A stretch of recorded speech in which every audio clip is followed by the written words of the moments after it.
요한복음 12장 44절로 50절까지의 말씀입니다. 신약성경 170쪽에 있습니다. 찾으신 줄 알고 제가 봉독해 드리겠습니다. 예수께서 외쳐 이르시되 나를 믿는 자는 나를 믿는 것이 아니요 나를 보내신 이를 믿는 것이며 나를 보는 자는 나를 보내신 이를 보는 것이니라. 나는 빛으로 세상에 왔나니 물은 나를 믿는 자로 어둠에 거하지 않게 하려 함이로라. 사람이 내 말을 듣고 지키지 아니할지라도 내가 그를 심판하지 아니하노라. 내가 온 것은 세상을 심판하려 함이 아니요 세상을 구원하려 함이로라.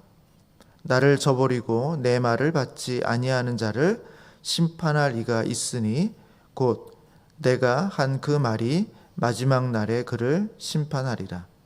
내가 내 자의로 말한 것이 아니요 나를 보내신 아버지께서 내가 말한 것과 이룰 것을 친히 명령하여 주셨으니 나는 그의 명령이 영생인 줄 아노라. 그러므로 내가 이르는 것은 내 아버지께서 내게 말씀하신 그대로니라 하시니라. 아멘. 네, 오늘 본문의 내용을 요약해서 간단하게 다시 말씀드리면 예수님은 나를 믿는 자는 나를 보내신 자를 믿는 것이다 이렇게 말씀해 주고 있습니다. 또 나를 본 자는 나를 보내신 하나님을 보는 것이다 이렇게 말씀해 주고 있습니다. 우리는 예수님을 통해서 하나님을 믿을 수도 있고 또 하나님을 볼 수도 있다고 이렇게 말씀해 주고 있는 것이죠. 또한 예수님은 빛으로 세상에 왔는데 이는 예수님을 믿는 자는 어둠에 거하지 않게 하기 위해서다 이렇게 말씀해 주고 있습니다. 이 말씀의 의미가 선명하게 와닿지는 않습니다만 예수님은 빛으로 오셔서 이 세상에서 하나님을 믿지도 보지도 못하는 사람들의 무지와 왜곡을 바로잡기 위해서 이 땅 가운데 오셨다라는 정도로 우리가 이해할 수 있을 듯합니다. 바로잡아야 할 무지와 왜곡 중에 하나는 예수님이 이 땅에 메시아로 오신 것은 심판하기 위해서가 아니라 구원하시기 위하여 오셨다라는 것입니다. 왜냐하면 그때까지 메시아를 기다리던 많은 사람들은 그리스도가 오시면 바로 이 땅을 심판해 주실 것이라고 믿었기 때문입니다. 그래서 유대인들은 예수님을 그리스도로 선뜻 받아들일 수가 없었던 것입니다. 예수님은 이 땅에 오셔서 심판하시기보다는 오히려 용서와 자비를 베풀어 주시는 모습을 주로 보여주셨기 때문에 그렇습니다. 그래서 사람들은 예수님의 그리스도 되심을 믿지 못하였던 것입니다. 그렇다고 예수님께서 심판과 무관하신 분은 아니라는 것입니다. 지금은 심판의 때가 아니기 때문에 구원을 위한 사역을 하고 있습니다만 이후에는 반드시 심판이 있을 것이다 이렇게 말씀해 주고 있습니다. 하나님께서 보내신 예수를 믿지 않고 예수님의 말씀을 받지 않는 사람들에게는 그 말씀이 마지막 날에 그를 심판하게 될 것이다 이렇게 말씀해 주고 있습니다. 이것이 하나님이 예수님을 통해서 주신 말씀인 것입니다. 이 사실을 알지 못하고 믿지 못하는 사람들이 메시아이신 예수님을 오해하고 죽이려고 했던 것입니다. 이것이 오늘 본문이 우리 가운데 주고 있는 내용의 간략한 정리하는 내용입니다. 제가 오늘 본문에서 주목하여 본 구절은 우리 귀에 익숙했던 구절로 47절의 말씀입니다. 내가 온 것은 세상을 심판하려 함이 아니요 세상을 구원하려 함이로다. 내가 온 것은 세상을 심판하려 함이 아니요 세상을 구원하려 함이로다.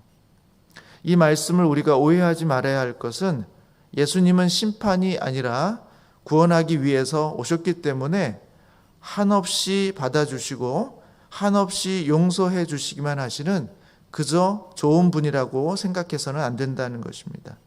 왜냐하면 예수님은 2000년 전에 이 땅에 오실 때 구원을 위한 목적을 가지고 오셨다면 나중에 다시 오실 때, 그 재림의 때에는 구원을 위한 목적을 가지고 오신 것이 아니라 그때는 자비와 용서가 아닌 공의로운 심판을 위해서 오시겠다고 말씀하셨기 때문입니다.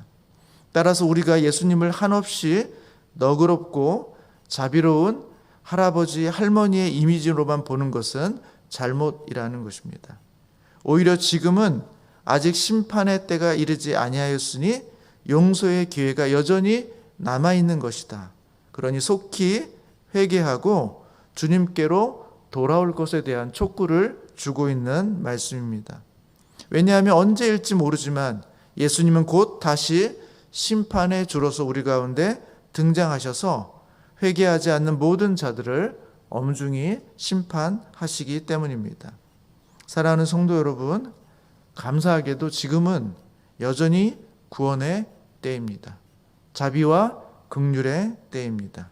용서의 때이고 자비와 긍휼을 베풀어 주시는 때인 것입니다.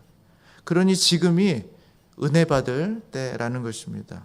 오늘 내게 보여주시는 죄가 있다면 지금 하나님 앞에 자신의 죄를 회개하시고 나아가시기를 기도합니다. 그릇된 마음을 돌이켜서 새롭게 출발하실 수 있기를 바랍니다.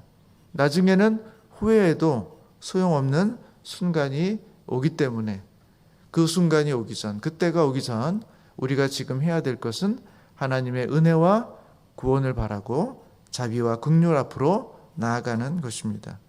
내가 온 것은 세상을 심판하려 함이 아니요 세상을 구원하려 함이로다. 이 말씀을 의지해서 오늘 우리에게 주시는 복음의 기회를 잃지 않으시는 우리 성도님들이 되시기를 주님의 이름으로 축복합니다. 네, 기도하겠습니다. 하나님, 여전히 우리에게 구원의 때를 허락하여 주시니 감사합니다. 하나님의 긍휼과 자비와 은혜를 얻을 수 있음에 감사합니다. 그러나 주님, 이 구원과 은혜의 때가 영원히 있지 않고 주님 다시 오실 때 반드시 공의와 정의로 우리의 죄를 심판하실 날이 올 텐데 하나님, 그날이 오기 전에 주님의 은혜와 구원과 자비를 얻는 귀한 우리 성도님들 되게 하여 주시옵소서. 지금 우리의 삶 가운데 있는 죄를 회개하게 하시고 그릇된 자리에서 돌이키게 하여 주시옵시고 우리를 용서하시고 우리를 구원하시고 지금은 내가 너희를 심판하기 위해서가 아니라 구원하기 위해서 오셨다 하는 그 말씀을 의지해서 주님 앞에 회개에 이르는 복된 성도님들이 되게 하여 주시옵소서. 오늘도 주 앞에 기도하고 간구하는 많은 기도의 제목들을 우리 주님께서 귀 기울여 들어주시고 응답하여 주시기를 간절히 소원하오며 예수님의 이름으로 기도합니다. 아멘.